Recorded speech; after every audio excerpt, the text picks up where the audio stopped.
thanks for coming to this today. My name is Vic Hancock Fell, and I've been working in the small charity sector for about 15 years. It was a totally fascinating process and really interesting to go from being on the other side of applications for 15 years to find myself on the other side of the fence. A couple of weeks ago, Mary Rose and I met in London because I said, I've done my first lot of assessments and it was really interesting, but I've got some thoughts, I've got some feedback, I've got some things that I want to understand a bit more about. And because I'm very plugged into the small charity sector still, I was also seeing lots of commentary about Fore, about the application process. And so wanted to take the opportunity to have a chat with Mary Rose. I am Mary Rose Gunn, and I'm the founder and chief executive of the Fore.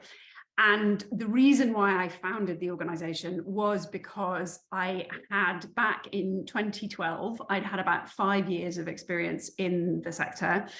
And I'd had this very strange, unusual, I think, experience in that I was both fundraising for what was essentially a small charity, but at the same time, because what I was fundraising for was part of a family foundation, people assumed that we had lots of money, and I was being invited into conversations with funders. So I was kind of seeing both sides of the fence in that I was fundraising and meeting lots of other small charities and learning from them that they were having exactly the same experience that I was, which was that trust and foundation funding can be really hard work. There are loads of barriers to access. It can be really demoralizing. And then on the other side, I was in rooms, invited into rooms with people who were big funders, who were giving away lots of money. And when I was challenging them on this and saying, do you think the way that you fund small charities is actually the best way to do it? They were all sort of acknowledging that it really wasn't necessarily the best way of doing it, but they said, and everyone had different reason, but their hands were tied and they couldn't really change things. So I came up with this crazy idea, which was that I wanted to try and show that it could be done differently, and hopefully it could really be done better, particularly in a way that was going to break down barriers, because so much of the traditional system, where you have long, complicated application forms, you never get any feedback, you don't know what you're doing wrong, is actually set up for people who have access to experienced fundraisers rather than for people who are running the best operations on the ground. So what gets funded is charities that have got fundraisers that know how to work the system or have connections, that rather than the people who are running the best community organizations. That's basically where the Fore came from, was to try and do something different and better, that if we could get really good results in, we could then try and scale. What we do, and in the last 5 years we have done, is that we give grants at the moment of up to £30,000, as probably most of you know this, but over up to 3 years. And the idea is that the funding and how the funding is used is dictated by the applicant. So you as charities tell us what you need, because that's, in my experience, charities know what they need. They don't need somebody to set criteria for them. They generally have a really clear idea. The intention of the whole process is to mean that even if you don't get funding, you go away with something, whether it be useful feedback, whether it be a realigned strategy because you've had such a good conversation with somebody like Vic, who is one of our consultants, and they've suddenly made you realize that, actually, we've been really concentrating on this, but the way that she asked the questions makes me think maybe we should slightly, refocus. Or obviously whether you come away with funding. On top of the money, we offer something which, from my experience of being someone building and fundraising for a small charity, and in every conversation that I had, is that basically every small charity needs, and particularly ones that are really kind of close to and have really strong insights into the problems they're solving, you need access to business skills and other sorts of support around the money. And sometimes that can be much more valuable than the money. We are all about providing not just the money, it's the wraparound support as well. And it's doing it in the way that takes as little of your time as possible, because I think it's a kind of truth universally applicable to the small charity sector, is that you are time and we are I mean, fundamentally, the Fore is also a small charity. We are very time poor. We do everything on as minimal budgets as we can. And we are constantly kind of robbing Peter to play Paul, trying to keep the lights on. And it's very, very difficult to find time to do things like strategy planning, but also with the fundraising. I was really interested to hear actually that you were like a fundraiser at a small charity, and that's kind of what prompted you to start doing this at the Fore. I don't think I knew that about you or how the Fore had started. So where does the Fore get its money from? So we fundraise everything that we give away. Like all of our whole organization is supported through fundraising. We don't have an endowment. We get funding from a mixture of corporates who love the fact that we connect their employees with really exciting small charities projects where they can share skills, and also trusts and foundations mainly who are, there are lots of family type trusts and foundations that don't necessarily have any staff and that are really keen to find exciting, innovative, just very high quality small charities. And they like the fact that, we do all of the assessment for them, and they can then have the benefit of basically making some grants and meeting charities that they would otherwise meet, because otherwise, with loads of them, they don't quite dare open to applications because they'll be inundated, but they do want to find projects all around the country. I mean, we all know how hard it is to raise the money. We don't waste it because it's so hard to raise it. Thank you. Yeah, that was really interesting for me to learn actually, because I think I just assumed that there was, this big pot of money somewhere, and that was new information for me. Can you just sort of talk us through the process of how a decision is made on which organizations eventually get the funding, and what you do to ensure like the consistency of experience, whether you get me or one of the other consultants working on your application? So register, then get invited. If you successfully register, you get invited to send in an application document, which is 3 pages of, and the idea is it's just kind of basic information of who you are, what you're doing, and why it's important. So no character. And then in addition to that, we're asking some basic financials. There's a table that we give an example of to just give us a sense of how big you are from a financial perspective, and where your income streams are coming from. And then and also reserves level is a question we ask. And then there is a question about how will the grant enable you to grow, become more sustainable, become more resilient, or increase your impact in some way? What will make you more efficient, more effective, able to help more people? What is it that if we fund, you'll come away from that funding not needing money for the same thing again? It's just about getting down on paper, like why you're doing something that is making a change happen and why you're the best people to be doing it. Charities, as applicants, you shouldn't be judged on your ability to write a 1-page pitch doc. But the whole point is that our consultants are there to provide, essentially, to a certain extent, they become the fundraisers for the applicants at that point. So they work with the ones that they feel have got real potential to sort of meet that whole transformational change thing, and then write them up. They will speak to some of their referees, and then they will write them up into a 1-page document, or just over 1 page sometimes, but which will then be the paper that is presented to a funding panel. And on the funding panels, we have people that are the leaders of our portfolio charities who are sitting there helping make the decisions alongside people who come from the funding, basically. So we have individuals from our corporate partners. We have sometimes we have, if we've got money from trusts and foundations, sometimes they might like to come and sit on a panel. But the panel members are not there to make decisions about causes. It's not about, oh, well, I like children's charities and I like charities that work with elderly people. It's about where will our funding unlock the most benefit in the organization, which will then be able to go on and help more. And it is really competitive. But once you get to funding panel, generally you've got a pretty good chance. We're trying to make a system where we are not wasting people's time. The experience that you have with our assessor should be really, really positive.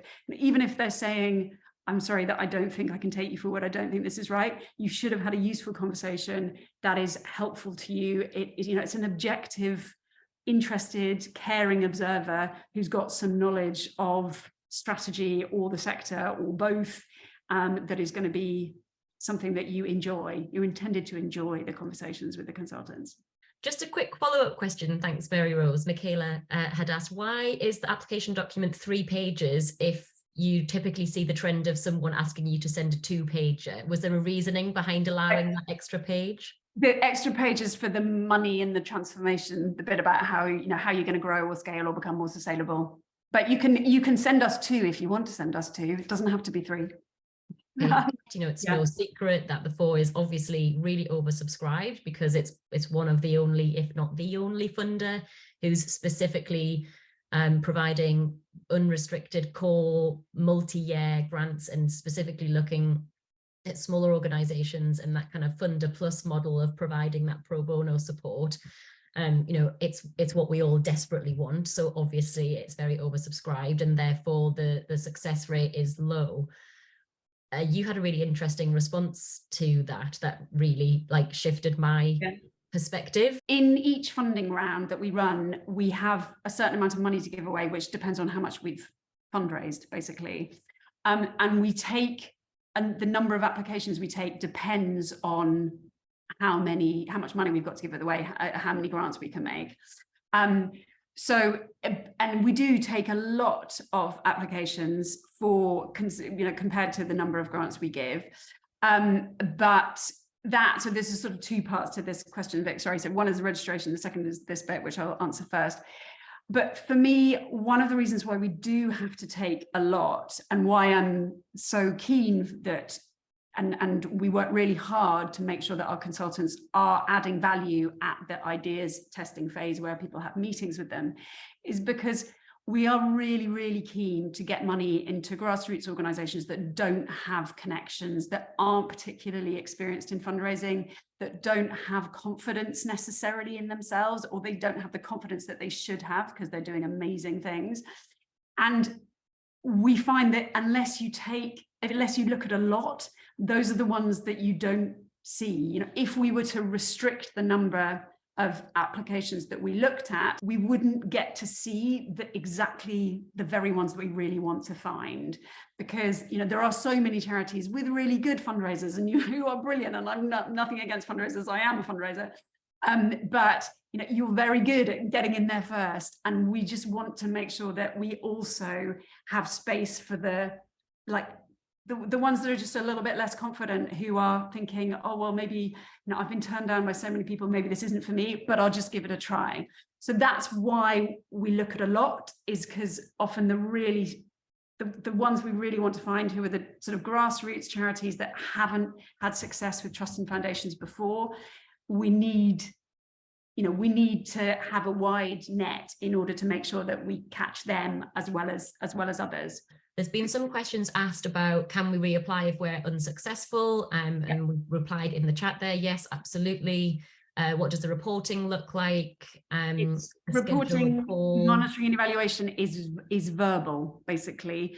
So part of the process with the consultant is that the grantees or the applicants are setting themselves some targets for the charity of what will be achieved during the funding period. So, and then the monitoring and evaluation is that we come back on an annual basis and see how you're getting on against those targets.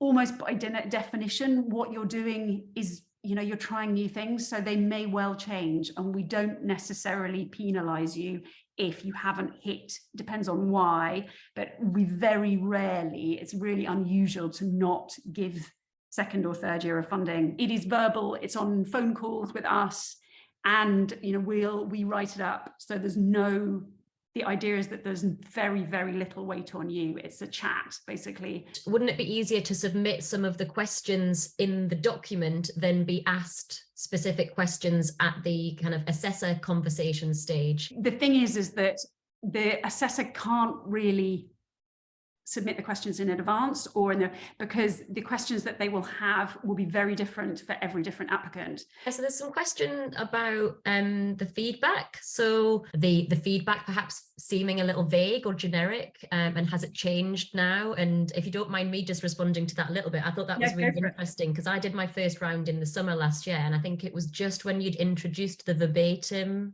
feedback. So when you're giving feedback, you have some kind of generic lines that you can choose from, because quite often there is a sort of common bit of feedback that you might want to give on an application. And so this obviously helps to make that process faster. You can look through and say, okay, these ones are relevant to this application, I'm going to put those in. But as consultants, we're also then expected to add some verbatim feedback that's specific to that particular application. Mary Rose, I don't know whether you want to come back on that, but the question was from Amanda. The feedback on the first stage application felt very vague and generic, and has it changed? So I'm not sure when you submitted that, Amanda, but certainly when I did it last summer, I was expected to provide verbatim feedback, and I know that's something you were feeling quite strongly about. We have tried to improve it. So for the first stage, you get verbal feedback if you get through to the ideas testing, the interview stage. But for the 3 pages, I am sorry, we can't give like really detailed feedback on those 3 pages. Tried to make it more specific. It is quite hard to give really thorough feedback in a sort of economically viable way from a time perspective. Our consultants like Vic, they're doing this for a stipend, and it's all about having consultants who want to share their skills with the sector. They are being consultants because they want to help you.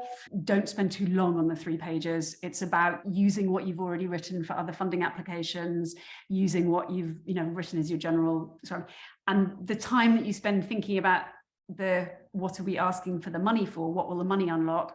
That's worth spending time on. The idea is that we're kind of using the carrot of funding to help you prioritize some strategic thinking, because when you're running a small charity, you never have time for strategic thinking. There's always an emergency that you need to sort out, and the strategic thinking goes out the window. Reserves? Yeah. I think our policy is that it's the Charity Commission recommended, which is we suggest 3 to 6 months. It's all about what's best for you as an organisation. And if it's best for you to have some reserves that you can fall back on, then you need to build them up.